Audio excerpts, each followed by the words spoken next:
안녕하세요. 크립토TV입니다. 오늘은 마지막 희망까지 사라졌을 때 세계적인 은행과 국부펀드가 공통적으로 매집한 종목을 알아보도록 하겠습니다. 제가 먼저 질문을 하나 드려볼 텐데요. 최근에 비트코인의 처참한 차트에서 가장 충격적인 데미지가 컸던 구간이 어디일까라는 질문입니다. 왜냐하면 이 처참한 구간에 대한 여러 가지 지금 13F 공시가 최근에 쏟아져 나왔기 때문에 한번 되새겨 보려고 하는데요. 제가 최근에 비트코인 차트를 나타내 봤습니다. 네 구간으로 나눠 놨는데 분기별로 나눈 거거든요. 자, 1번 구간은 작년 4분기, 그리고 2번은 올해 1분기, 3번은 2분기, 4번은 현재 우리가 해당하는 3분기에 해당이 됩니다. 어떤 구간이 가장 쇼킹하고 데미지가 컸을까? 뭐 제 생각이긴 한데요. 데미지의 속도나 정도로 본다면, 파워로 본다면 그래도 1번이지 않을까. 물론 뭐 뒤로 갈수록 더 우리가 힘들어질 수는 있겠지만 그 하락률, 속도로 보면 1번이 가장 충격이고 그 다음이 2번일 것이고 3번, 4번은 사실 사람들이 많이 남지 않았을 것이다 라는 생각이 듭니다. 그렇지만 그러니까 데미지의 속도나 쇼킹으로 보면 1번, 2번이 힘들겠지만 우리 같은 고인물의 입장에서 한번 살펴본다면 마지막 희망이 사라졌을 때가 언제일까요? 1번일까요? 아니요. 1번은 아직은 살아 있을 겁니다. 다만 아수라장이었겠죠. 특히나 알트코인들이 바이낸스나 이런 데서 뭐 선물 보면 막 0달러까지 떨어질 정도로 어마어마한 청산이 있었던 게 1번 구간입니다. 2번은 어떨까요? 더 힘들었겠죠. 1번에서 이렇게나 많이 떨어졌는데 그 떨어진 정도를 또 떨어져 버립니다. 그러니까 욕을 하고 주식시장으로 넘어가셨거나 손절을 했거나 도망갔거나 이게 2번 구간이다라고 보시면 됩니다. 근데 3번 제가 주목을 하고 있는 구간인데요. 이때는 정말 마지막 고인물들의 희망이 사라진 때다. 좌절의 구간이다라는 생각이 듭니다. 왜냐면요. 보셔서 아시겠지만 유일하게 유의미한 상승이 있던 구간입니다. 1번, 2번, 3번, 4번 중에 조금 튀는 구간 찾아보시면 있을까요? 거의 없는데 3번만 있었거든요. 근데 오르다가 또 한 번 떨어져 버리니까 이때가 저는 정말 고인물들의 마지막 희망이 사라진 때다라는 생각이 들고요. 4번 현재 구간은 이제 한이 서려 있고 포기와 오기의 구간이다라는 생각이 들거든요. 자, 그래서 분기로 치면 26년 2분기 4월에서 6월에 해당이 됩니다. 마지막 상승 희망이 꺾였을 때 그들 정말 큰 기관들이 한 행동을 알아보려고 하는데요. 왜 상승 희망이 꺾였을까? 2분기만 하더라도 기억나실지 모르겠습니다. 클래리티에 대한 통과 확률이 막 50%, 60%에 다다랐던 시기였고요. 기억나시죠? 5월 중순쯤에 미국의 전략 비축이 수준에 발표될 것이다. 바로 그때입니다. 그리고 이란 종전 MOU가 맺어졌던 게 6월 달이거든요. 근데 그 모든 것들이 다시 꺾이면서 정말 공포와 좌절을 겪게 했던 고인물들마저 떠났을 때 그들이 했던 행동을 제가 오늘 좀 객관적으로 그냥 데이터 위주로 많이 보여드려 보려고 합니다. 즉 고인물마저 떠났을 때 일단 시총 세계 1위 은행의 코인 포지션 그나마 또 코인도 좋아하는 것도 아니죠. 바로 JP모건의 최근 코인 관련 포지션이 나왔는데요. 일단 뭐 굉장히 복잡하게 써 있네요. 2분기 코인 ETF 보유량에 대한 상당한 변동이 있었다라고 하면서 블랙락의 IBIT도 늘었고 이더리움도 늘었고 막 이렇게 막 써 있어요. XRP도 있고 써 있는데 좀 보시기가 어려울 것 같아서 제가 전분기 대비해서 코인 자산의 증감을 좀 전과 후를 비교하면 좋잖아요. 그래서 제가 보기 좋게 한번 정리를 해 보겠습니다. JP모건의 그 2분기 다 좌절하고 떠났을 때 일단 블랙락의 IBIT 비트코인 ETF를 보니까 25%를 1분기 대비 증감 플러스가 됐네요. 그러니까 주식 수도 많아졌다. 한 3.5억 달러 정도의 가치를 갖고 있다. 한 5천억 원 정도 되는 비중을 비트코인을 실었다. 가장 많이 갖고 있다. 이거를 JP모건의 입장에서 한번 제가 표현을 해봤는데요. 밉지만 확실한 겁니다. 밉지만 확실하기 때문에 가장 많은 포지션을 들고 있고 어느 정도 플러스 25% 정도를 늘렸구나. 그러면 이더리움은 어떨까요? 제가 볼 때 그들의 입장에서 표현한다면 확실한 것 중에 조금 더 기대되는 겁니다. 그쵸? 이게 없어지진 않을 거예요. 그리고 비트코인보다는 조금 더 올라갈 수도 있지 않을까? 왜냐하면 훨씬 많이 떨어졌기 때문에. 포지션을 보면요, 많지는 않습니다. 1,400만 달러 정도니까 아주 크진 않지만 이 증감을 보면 338%나 늘렸어요. 굉장히 의미 있게 무려 4배 정도, 4배가 넘는 이더리움을 숫자를 보유했다. 즉, 확실한 건 조금 늘렸고, 조금 더 기대되는 건 적지만 많이 늘렸다. 이렇게 해석을 해보시면 되겠죠. 이거 의외로 XRP랑 솔라나에 대한 또 공시가 나왔는데요. XRP는 사실 뭐 그렇게 의미 있는 숫자는 아니고 그냥 정찰병을 보내 몇천 달러 수준이다. 뭐 이거를 신규로 넣었다는 건 의미가 없는 것 같은데 중간에 보시면 아르마다 어퀴지션이라고 해서 뭐 이상한 리플 연계 스펙이라는 회사가 한 20만 달러 정도를 들고 있다 공시가 나옵니다. 이게 뭐냐면요. 리플판 스트래티지 회사, 리플 모아가는 회사인데 이게 아직 정식으로 나온 게 아니라 지금 스펙이라는 상장 전 회사죠. 그 회사의 지분을 이것도 정말 작긴 하지만 20만 달러 정도 들고 있다. 저는 이렇게 해석이 됩니다. 우리 입장에서 보면 리플이나 솔라나도 확실한 사라지지 않을 정말 믿을 만한 코인 중에 하나일 수는 있겠지만 그들의 입장에서는 실험용에 가깝고 도전용이고 약간은 상승에 대한 보험용으로 보이거든요. 근데 리플 ETF를 보유했다기보다는 리플 보유하는 약간 스트래티지 느낌으로 그냥 정찰병을 보냈다. 이렇게 보시면 되고, 솔라나도 47,500주의 솔라나 스테이킹 ETF를 샀다고 하는데, 이게 얼마인지는 알 수는 없지만, 그렇게 많은 비중은 아님을 쉽게 알 수가 있겠죠. 그래서 아무튼 새로 XRP랑 솔라나의 포지션을 가져왔다. 다만 솔라나는 이자를 주는 놈으로 정찰병을 보냈다. 요게 JP모건의 포지션이고요.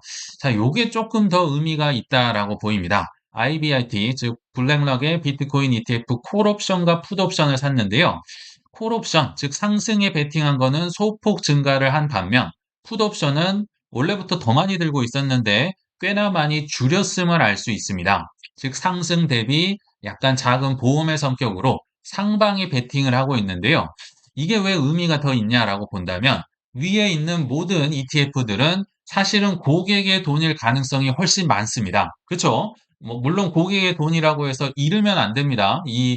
이들이 뭔가 자문을 하고 이런 그들의 고객들에게 영향력을 끼친 다음에 그들이 샀을 거기 때문에 고객의 돈이라 하더라도 손해를 보면 안 되겠지만, 명성에 금이 가겠지만, 이 콜옵션, 풋옵션은요, 고객의 돈이 아닙니다. 이거는 제가 볼 때 99.9% JP 모건의 돈, 내돈내산으로 한 포지션을 공개가 된 거기 때문에, 이거는 숨길 수가 없다. 즉, 그들은 아마도 상승에 대한 베팅을 하면서 이런 포지션을 가져갔을 거다. JP 모건에 대한 이 당시의 전반적인 분위기나 방향을 알 수 있다는 점에서 좀 의미가 있다라는 생각이 들거든요. 자, 정리를 해보면 남들은 다 도망가고 고인물마저도 희망이 사라졌을 때 비트코인 가장 많은 포지션을 들고 25% 정도 늘렸네요. 이더리움은 적긴 하지만 4배 이상 늘렸고 XRP랑 솔라나는 정찰병을 보내긴 했지만 신규로 투입을 했고 콜옵션은 늘리고 풋옵션은 줄였구나. 전반적으로 상승에 베팅했음을 알 수가 있습니다. 근데 하나만 알아보면 좀 그렇기 때문에 오늘 객관적인 자료를 이 당시에 했던 걸 좀 많이 보여드리려 하는데요. 두 번째 은행입니다. JP모건과 뿌리가 같으며 비슷한 듯 다른 포지션을 취한 7위 세계적인 은행, 7위 은행입니다. 어떤 은행일까요? 바로 모건 스탠리인데요. 일단 비슷한 면부터 한번 소개를 해드려 볼게요. 뭐 비슷하게 갑니다. 블랙락의 IBIT, 비트코인에 대한 포지션은 전 분기 대비 23% 주식 수를 올렸다. 많이 더 샀다라는 건데요. 가치로 보면 5.5억 달러 정도 되니까 JP모건보다 비트코인을 더 들고 있는 겁니다. 한 7천억 원, 8천억 원 정도 되겠네요. 그러니까 이 비트코인에 이들은 진심이고 숫자도 늘렸다.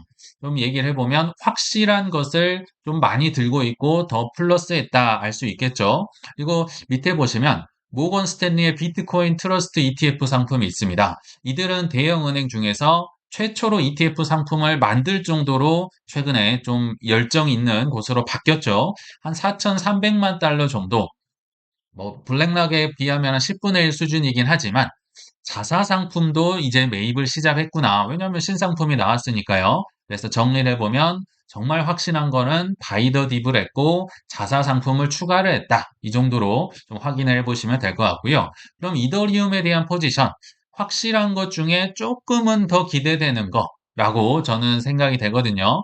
자, 블랙락의 이더리움 ETF는 460만 주. 비슷하네요, 행보가. 3배가 조금 넘는 플러스 주식 수가 늘어났다.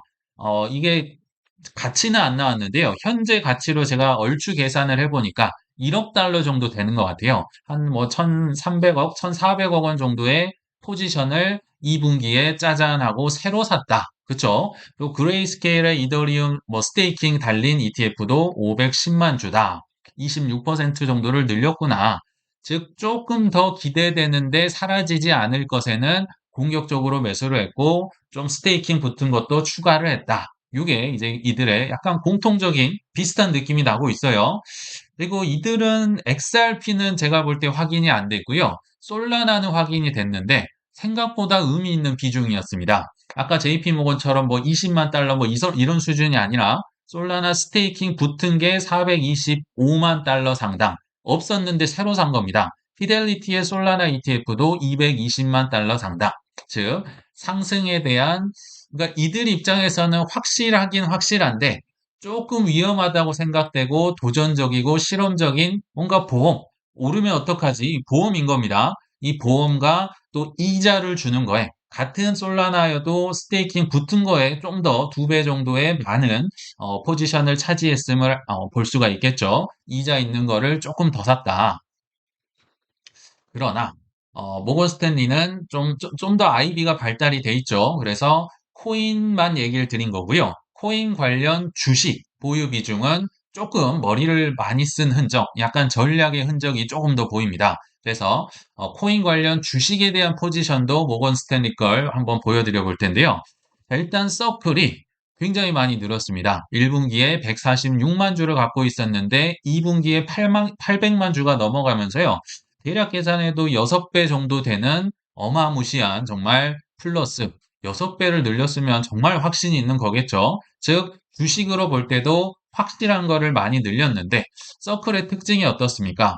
이거는 클래리티가 되든 안 되든 클래리티 안 됐을 때 얘기입니다. 되든 안 되든 뭐 비트코인이 오르든 말든 그런 것들과는 무관하게 일단 지니어스 법은 통과가 됐으니까 스테이블 코인이 퍼져나가고 돈을 더 벌 수 있다는데 좀 베팅을 했다. 약간은 비트코인의 느낌으로 지금 주식에 가장 많은 포지션을 차지했다를 확인할 수가 있고요. 자, 근데 판 것도 나옵니다. 판 것도 다 제가 지금 요약을 해서 보여드릴 텐데요. 코인베이스 55만 주 감소, 클린스파크나 비트팜은 이 채굴 주거든요. 네, 굉장히 많이, 특히 비트팜은 800만 주를 전량 매도할 정도로 팔기도 했었다. 즉, 상대적으로 불확실한 것들은 팔았죠. 근데 제가 볼 때는 손해를 보고 판 것 같진 않습니다. 차익 실현을 하고 뭔가 보수적인 방어 태세를 취했다. 즉 돈이 여기서 계속 뭐 들어오고 ETF가 유입이 되고 하면은 모르겠는데요. 이들도 돈이 뭐 뭔가를 팔고도 살 상황도 있어야겠죠. 막 돈이 계속 들어오는 거 아니니까요. 그래서 약간 상대적으로 불확실한 것들을 팔아서 제가 볼 땐 그중에 일부를 서클을 사지 않았을까? 또는 아까 뭐 비트코인, 이더리움 ETF를 사지 않았을까? 이런 전략적 움직임도 보이더라. 근데 마지막으로 보면 사이퍼 디지털, 뭐 코어 사이언티픽, 헛, 비트디어 등등 이게 채굴준대 AI 데이터 센터로 넘어간 이 AI 대세주에도 뭐 많지는 않겠지만 좀 비중을 확대하면서 소수 정예주들을 확보하면서 AI에 대한 베팅도 이어갔다. 이렇게 이제 모건 스탠리가 좀 정리가 될 것 같은데요. 느낌은 비슷했던 것 같습니다. 이 모건 형제들의 공통점은 희망이 사라지고 욕조차 안 나올 때 일단 이더리움의 비중도 적긴 하지만 훨씬 많이 올라갔었죠. 서클에 대한 것도 굉장히 많이 늘어났고 보유 주식이 늘어났고 그러니까 비트코인 솔라나도 늘었지만 그러니까 가장 확실한 것 중에 한 23%, 여기도 25%, 뭐 이 정도 올라갔죠. 그리고 솔라나도 나름대로 몇백만 달러 정도의 의미 있는 신규 포지션이 나왔다. 다만 코인베이스나 채굴주 관련해서는 좀 전략적인 매도도 나왔었다. 이렇게 생각이 듭니다. 지금 모건 형제의 공통점을 본다면 일단 비트코인과 이더리움에 대해서는 이견이 없는 것 같습니다.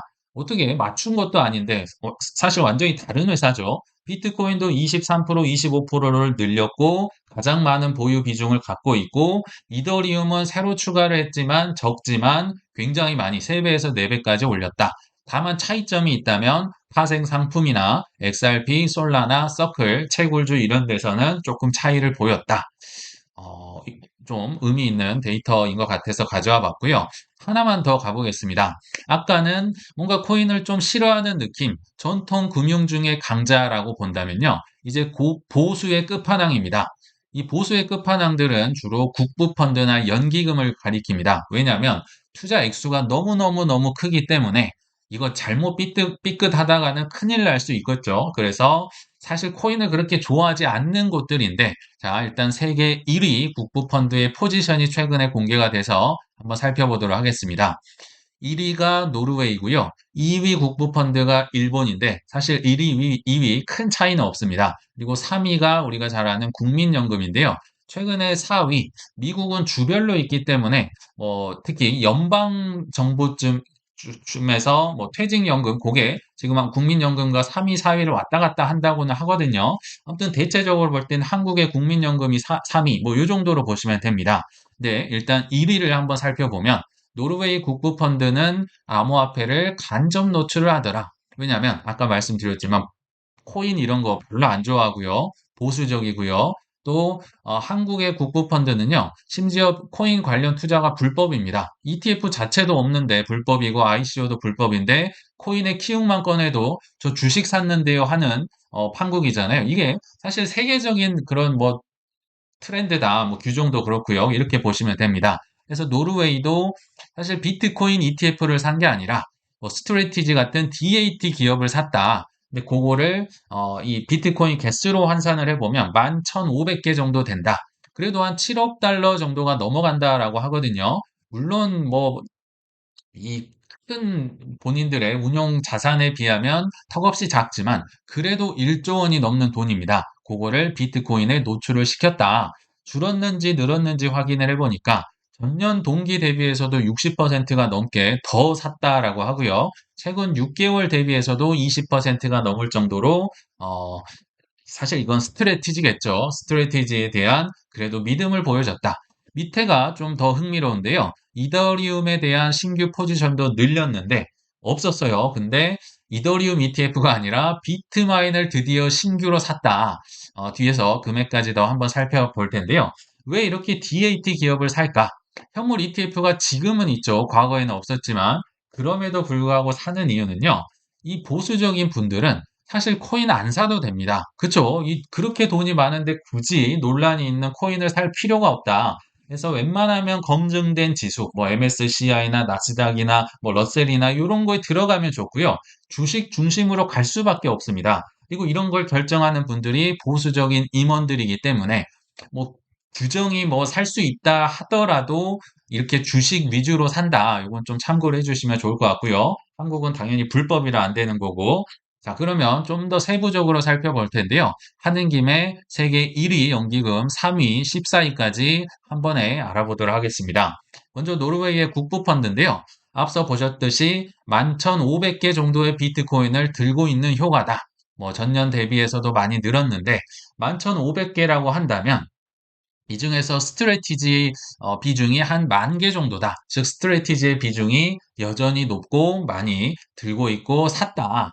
그리고 메타플래닛이나 마라톤 디지털, 지금은 마라홀딩스겠죠. 이런 것들도 일부 들고 있다. 코인베이스도 일부 들고 있지만 스트래티지에 대한 비중 여전히 높은 신뢰를 보이고 있다라고 보시면 되고요. 그리고, 그러니까 뭐, 스트래티지가 5월 말쯤에 팔았음에도 들고 있었다는 건 신뢰가 그래도 있다라고 생각이 듭니다. 그리고 두 번째 궁금한 게 비트마인인데요. 비록 적긴 하죠. 8,200만 달러니까, 비트코인 보유하고 있는 거에 한 10분의 1 정도가 노출이 됐다라고 보시면 되는데, 그럼에도 불구하고 신규로 샀다. 그러니까 JP 모건, 모건 스탠리랑 비슷한 느낌이죠.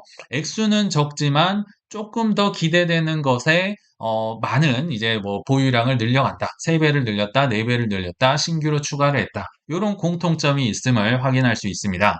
즉, 정리를 해보면 남들 다 좌절하고 떠날 때 세계 1위 국부 펀드는 적지만 스트래티지를 늘렸고 비트마인은 신규로 추가를 했다. 이게 좀 확인이 되는 것 같고요. 자, 이제 3위 국민연금과 세계 14위가 바로 한국의 한국투자공사입니다. 한국의 국부펀드죠. 비록 국민연금보단 사이즈가 적지만 뭐 이들도 참 덩치가 조금 적어서 그런지 투자 수익률 짭짤합니다. 나름 투자를 잘하는 것 같아요. 일단 국민연금부터 살펴보면 두 가지만 그냥 증감이 보이더라고요. 스트래티지 역시나 10.4%의 주식수가 올랐습니다. 더 샀어요. 근데 여기서 보시면 아시겠지만 평가액은 줄어졌어요. 왜냐하면 가격이 떨어졌으니까 무슨 얘기냐면 주식 수는 늘렸다. 근데 평가액이 줄었다는 건요. 물렸지만 추매를 했다는 겁니다. 비슷한 느낌이네요. 아까 노르웨이랑 좀 떨어졌으니까 바이더딥 좀 더 해야겠네. 그리고 코인베이스도 마찬가지인 것 같아요. 주식 수는 23.8%나 더 늘렸다. 근데 평가액은 안 나오는데 제가 볼 때 코인베이스 주식도 같이 떨어졌기 때문에 물렸지만 추매 요 느낌이 강합니다. 이게 국민연금의 세계 3위의 포지션이었다. 비록 막 엄청난 금액은 아니겠지만요. 그리고 한국투자공사도 한번 살펴보면요. 여기는 뭐가 좀 많이 나오죠. 전략적인 매도도 들어갔다. 아까 보시면 모건 스탠리의 좀 더 비슷한 느낌이라 보시면 될 것 같은데 JP 모건보다는요. 뭔가 좀 복잡하죠. 스트래티지 마이너스 3% 조금 덜어낸 것 같습니다. 근데 평가액은 더 많이 줄었죠. 왜냐하면 주식 주가가 떨어졌으니까. 그래서 조금 줄었고요. 코인베이스도 16.8% 정도 팔았다. 근데 밑에 보시면 라이엇이라는 채굴주는요. 무려 23%나 덜어냈는데 요거는 제가 확실히 아는데 손절이 아니라 꽤 큰 차익 실현을 거둔 것으로 추정이 됩니다. 평가액도 여기 나오고요. 근데 제가 위쪽에 보니까 코인베이스나 스트래티지는 이 판 게 뭐 많이 판 것 같진 않지만 손절 같아요. 정확히 나오진 않지만 이 구간에서는 익절이 나오기가 쉽지 않거든요. 그래서 손절도 물론 있었지만 라이엇에서 꽤나 큰 익절을 하면서 그 돈의 일부로 이제 뭔가를 샀구나. 뭘 샀을까요? 주식을 제가 한번 찾아봤는데, 일단 서클이 신규로 들어옵니다. 400만 달러 정도니까 뭐 그렇게 큰 건 아니지만, 아까 모건 스탠리도 뭔가 서클을 샀었잖아요. 그거랑 비슷합니다. 뭐 그거보단 적지만 신규로 역시 서클에 대한 강한 믿음을 보였고, 로빈후드는 전체 1위다. 여기 보시면 32.5%나 새로 샀었고요. 이 평가액도 8,800만 달러니까 이 규모가 그렇게 크진 않은, 뭐 국민연금보단 작지만 그래도 엄청난 비중, 뭐 1위라고는 여긴 써 있네요. 근데 그러니까 이런 보수적인 곳들은 양다리를 좋아합니다. 막 공격적이고 이런 것보다는 여기에도 걸치고 저기에도 걸치고. 로빈후드의 특징이 뭡니까? 원래 주식 플랫폼이었는데 코인 쪽을 굉장히 늘리고 있잖아요. 지금 주식이 잘 되고 있지만 분명히 예측 시장이나 뭐 로빈후드 체인도 만든다 그러고 RWA라든지 여러 가지 진출을 하고 있기 때문에 양다리 플랫폼 괜찮구나 하고 굉장히 많이 사들였다. 그리고 블록이란 회사도 비트코인 결제 기업이잖아요. 역시 25%나 늘리면서 이런 보수적인 곳은 양다리나 인프라나 이런 거 좋아하구나. 뭐 서클도 마찬가지인 것 같고요. 그리고 밑에 보시면 아이렌이라는 기업은 무려 45.4%나 굉장히 많이 샀네요. 사실 이거 그렇게 시총이 높은 것도 아닌데 이걸 샀다는 건, 이들도 AI에 대한 데이터 센터에 대한 베팅은 욕심을 내는구나. 그런 뭐 종목도 눈에 보이네요. 그래서 뭐 이런 게 이제 지금까지 알아본 뭐 국부펀드나 세계 1위, 3위 은행들 보면요. 굉장히 보수적인 곳들인데 요약을 해본다면 정말 보수적인 은행들이나 연기금의 26년도 2분기 포지션을 보면요. 굉장히 힘든 구간이지만 각자의 스타일대로 좀 매집을 하는 특징이 있었죠. 조금 전략의 차이가 있지만 그럼에도 공통점이 있다면 비트코인, 이더리움이라든지 여기에 굉장히 큰 비중을 넣고 또는 이 힘든 구간에서도 상방에 베팅을 하는 모습이 여기저기에서 저는 포착이 됐다라는 생각이 듭니다. 그래서 결론을 한번 맺어보면요. 이들의 투자가 당연히 정답은 아니겠지만 그래도 세계에서 난다 긴다 하는 투자 기관들에다가 또 이렇게 26년 2분기처럼 뭐 지금도 마찬가지겠지만 욕할 사람도 없이 다 떠나갔을 때 포지션을 오히려 늘려갔다면 타이밍은 몰라도 방향성은 얼추 맞지 않을까요? 이렇게 힘든 시기지만 그들의 행동을 보시길 바라면서 이만 마치겠습니다. 시청 감사합니다.